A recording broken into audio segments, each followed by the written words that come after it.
Good day, ma'am. I'm Brian Morello.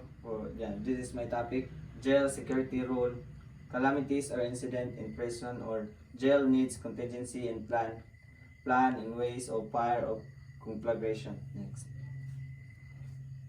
learning objectives, cognitives. Differentiate between various types of calamities and incidents that could occurs within specific contexts or correctional facilities. So, ang maitabuan nila is fire, earthquake, typhoons, riot, medical emergency. Effective. Well internalized a strong sense of urgency and commitment to adhering safety protocols and emergency procedures within the jail environment.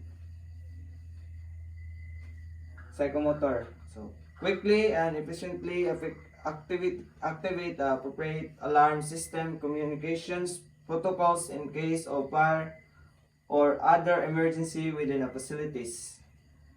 Next. Introduction. Understanding and adhering to jail security rules and param, param, param, especially when considering the potential for emergencies like fire conflagration in the unique and often challenging environment of correctional facilities. A comprehensive understanding of security protocols is essential, particularly considering the response to a fire. The safety of security, both staff and inmates within jail, define heavily and will define security rules or effective emergency preparedness, with fire being critical concern given a confined and often densely populated nature of correctional institution. The establishment and strict adherence to jail security rules are vital, not less in mitigating the stress associated with fire. The notes regarding the jail security rules underscore the critical needs for contingency planning, especially addressing potential fire conflagration with the facilities.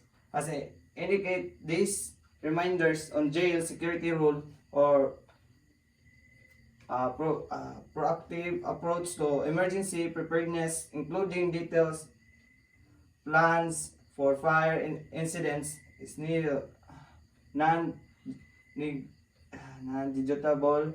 These points of jail security rules highlight importance having established protocols to address calamities with a particular emphasis on planning for fire emergencies. Next. Bodies of the topic. So, fire safety system. Detections outline the types of locations of fire detection system. So, natay tulo ka smoke detectors and heat detectors and manual station. So, ang first is smoke detector. So, mo ni sila ang mo atag og kanang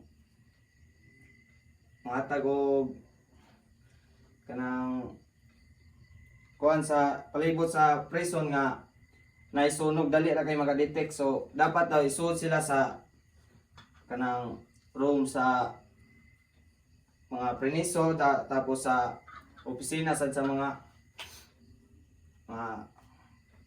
nagbantay sa prisuhan. So next is e-detectors.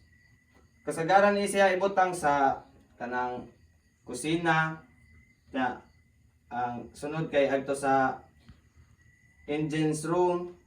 Ang manual pull station is mo ni sila ang adto ni siya ibutang sa may exit sa prisuhan. Next is alarm system. Describe the audible and visual alarm system, including their coverage and how they alert both staff and inmates. Details procedures for reporting a fire and an alarm is not automatically triggered and stop triggered. So mo ni sila kanang dapat daw sila magbutang og fire button o kuan para og naisunog ilalim tong bisliton aron magaibaw ang mga preniso nga naisunog. So ang sunod is kanang magbutang sila og kanang mo ilap-idlap nga suga para sa mga naay kapansanan nga mga preniso. So next is kung wala gani alarm system, pwede sila mogamit og manual pull or manawag sila sa control sa presuhan. Next is staff training.